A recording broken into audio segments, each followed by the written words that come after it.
Welcome to Byte-Sized Tech, where we like to keep things casual, but insightful. When we talk about all the latest tech and gadgets and all that fun stuff. It's all about having a good time, right? Like, Yeah. who wants to get bogged down with super technical jargon all the time? Exactly. So today we're going to be diving into something that I think everyone's pretty familiar with: TVs. Yes, the center of the living room. Yep. But sometimes they can be a bit frustrating. Oh, tell me about it. So we're going to be talking about some common TV dilemmas that you might have even faced yourself. From those little scratches that seem to appear out of nowhere. To maybe why things just don't look as crisp as you'd expect. We're going to break it all down. All right, so let's start with a scenario that I think a lot of people have experienced. You're sitting down, getting ready for a movie night. Ooh, popcorn's ready. Exactly. Lights are dimmed, and then you see it. A scratch on your TV screen. Oh, the worst. Right? It's like, why K? It's like a punch to the gut. So what do you do? Well, the first thing I would say is don't panic, because it's very tempting to just grab any cleaning product you have and start scrubbing away. Yeah, you just want to make it disappear. But that is actually the worst thing you could possibly do. Really? Yeah, modern TV screens are so complex these days. Oh, I bet. I mean, there are so many layers of delicate coatings. Wait, multiple layers? What do you mean by that? Well, you've got your LCD panel, right? And then there's a backlight layer. And on top of that, there's usually a polarizing filter and then even an anti-glare coating. Wow. That's like a high-tech sandwich. Basically, and all these layers, they work together to create the image that you see on the screen. So even something like rubbing alcohol could mess that up. Absolutely. Even something seemingly harmless as that could strip away those coatings. And you're talking irreparable damage. Oh, no. So what about all those DIY fixes you see online? Like the distilled water and petroleum jelly thing. Those might work okay if it's like a really superficial scratch. Okay. But there's a huge risk of just making things worse. Oh, I see. I mean, think about it. You wouldn't try to fix a crack on your smartphone screen with some random household products, right? Sure. Your TV, it deserves the same level of care. So when do you know when to call in the professionals? Well, if the scratch is super distracting, you just can't ignore it.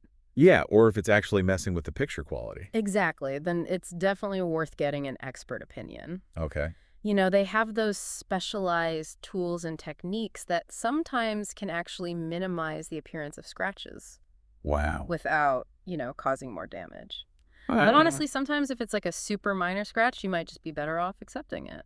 Yeah, just embrace the imperfections. It's part of your TV's character. Okay, so moving on.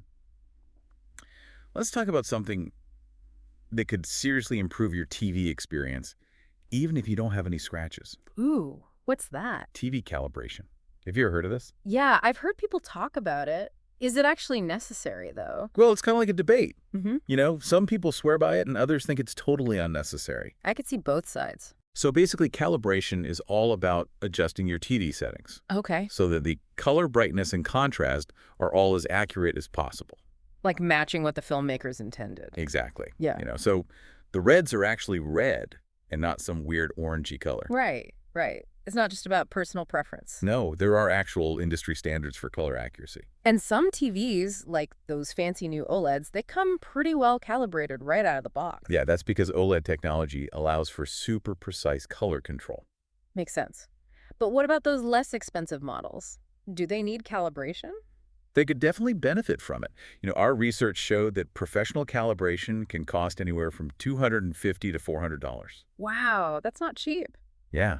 So how do you know if it's worth it for you? I guess it comes down to how important picture quality is to you, right? Yeah, are you super picky about colors? Do you find yourself always messing with the brightness? If so, then yeah, professional calibration could be like a game changer. It'd be like upgrading your TV without actually buying a new one. Ooh, I like that. But if you're happy with the default settings, then you can probably skip it. All right, so last but not least, let's solve a mystery that I've been wondering about for ages. Okay, I'm intrigued. Why do some YouTube videos look so sharp on my phone, but then when I watch them on my big TV, they look kind of meh? Oh yeah, I've noticed that too. What's the deal with that? So it all comes down to a few things. Different devices, different displays, and different processing power. Okay, that makes sense. So first off, pixel density matters a lot. Pixel density. What's that? It's basically how many pixels are packed into a certain area. Okay. And your smartphone screen is tiny compared to your TV. True. So it can fit way more pixels into a smaller space, which means a sharper image. Okay, so size does matter. Literally. But it's not just about the pixels. Oh, there's more. Yeah, your phone and your TV, they process video differently. Interesting. Your phone is like a mini computer that's constantly working behind the scenes to make the image look better. Like it's doing all this extra work. Exactly, and your TV might not have the same level of processing power for that. I see. And then there's also this thing called bitrate. Bitrate. Now that one always confuses me. So think of bitrate as the amount of data that's used to represent each second of video. Okay. Higher bitrate means more data, which means a smoother and clearer picture. Makes sense.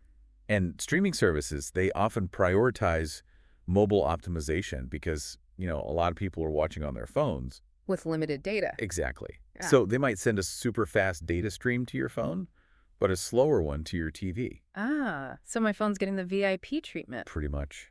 Which is why the quality can look so different. So it's not just about the screen size or the resolution, it's about how much data is actually being sent to that screen. Exactly. It's like the whole package deal. Wow, that's fascinating. So once you understand these factors, you can kind of adjust your expectations and appreciate each device for what it's good at. Right, because each one has its own strength. Well, folks, we've covered a lot of ground today, from tackling those pesky screen scratches to understanding why YouTube looks different on different devices. It's been a fun, deep dive into the world of TVs. And hopefully you learned a few things along the way. Definitely. And who knows, maybe you'll even impress your friends with your newfound TV knowledge. Now you can be the resident TV expert. Exactly. All right, that's it for this episode of Byte-Sized Tech. Thanks for tuning in. And don't forget to like, comment, share, and subscribe for more fun tech discussions. We'll catch you next time. See ya!